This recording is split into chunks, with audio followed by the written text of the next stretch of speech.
I want to record another like voice memo about like avoidance. Like how do I describe this? I want to hear like the most depressing thing ever. Like a family. What do they call them? They call them relationship therapists. Like, do you realize how depressing that is? Like a relationship therapist, someone who completely understands relationships, but instead of being in a loving relationship and being in romance, instead they're a therapist. Like, that is literally how weird life is. You get a romantic person who ends up a relationship therapist. Let's say, to make it more depressing, let's say they're a girl. Like, imagine like a girl who's like a relationship therapist. That just means that she's like a lover girl who wants to give advice to everyone else. Do you realize how depressing that is? That means that they just wanted romance, and yet now they're a relationship therapist. I mean, maybe some relationship therapists might be people who actually have had really good relationships, and maybe they might talk about it later. So this way, get like a therapist who's a therapist later in life. But this is very different because it's later in life. If you're like a therapist in your 20s, like that literally means your life is horrid. But how weird, it's always the person who's like the best person ends up like a therapist. Like a good person ending up a therapist is literally the most depressing thing ever. It just means that no one appreciated them, and then they ended up having to make their goodness a career. Like, I have to get paid for being a good person. Do you realize how depressing that is? Like, I want to get paid for being a good person. Like, there's therapists out there, if they're younger, that literally means that they want to get paid for being a good person because they're not being appreciated by the people they know. Different, by the way, if they're a therapist who's like, I'm going to still say it's a little depressing, even at 30, but either way, let's say someone's like, they're still living their life and they've lived their life. You can see this in like a 40-year-old. This seems to be not as depressing. I could still say it's depressing, but hear me out. It doesn't always have to be depressing if someone's like older, because they might actually be someone who actually has really good relationships and they've chosen, as out of special interest because of how good it is, they've chosen to tell other people about it, and then they become a therapist. And that's how it should be. Like a therapist who already has a fulfilling life, who probably has still gone through hardship, but they can help other people.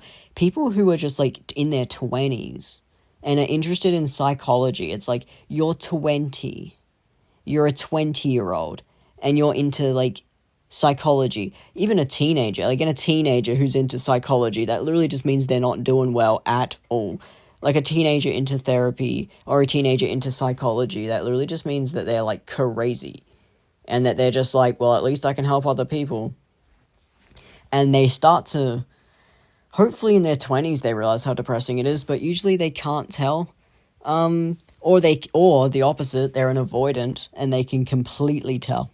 They're 100% aware. I'm talking 100% aware of how good of a person they are and how badly they've been used. And they're just like, I'm going to have to start getting paid for this. And then they become a therapist. I'm just saying it's really depressing to be a therapist at a young age. It's just too...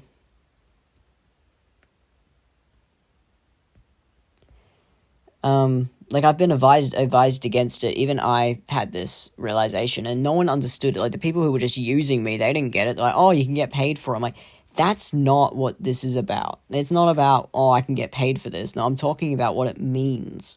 Like, what it means to be a therapist at a young age. And I'm like, that's just not healthy. Imagine how I'll feel at 30. Or, like, at 25 even. And people just, who don't get it, they just think, but people who do get it, they go, oh my god, that is depressing. Especially if it's a girl. With that said, if it's a man, that's still depressing.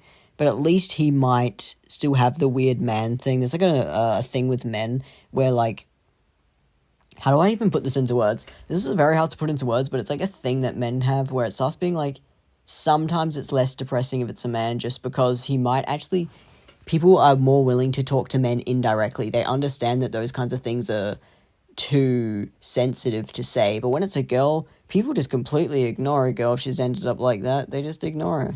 They go, oh, she wants to be taken serious. Oh, feminist. And then they ignore her. It's almost like a girl, and if she wants to be serious, she has to kind of give up her lover girl thing. How depressing. But a man, though, could still be taken serious while still being a lover boy. How weird. Anyways, this is just a weird loophole, lol. This isn't about sexism. I could make this about sexism, but to be honest, it's not really about that. It's actually just a weird sociality that exists within men and women that's just different. It's just, things are more depressing when it's a girl. It's just more depressing when a girl becomes a therapist. It means what it means. Oh, a girl has become a therapist.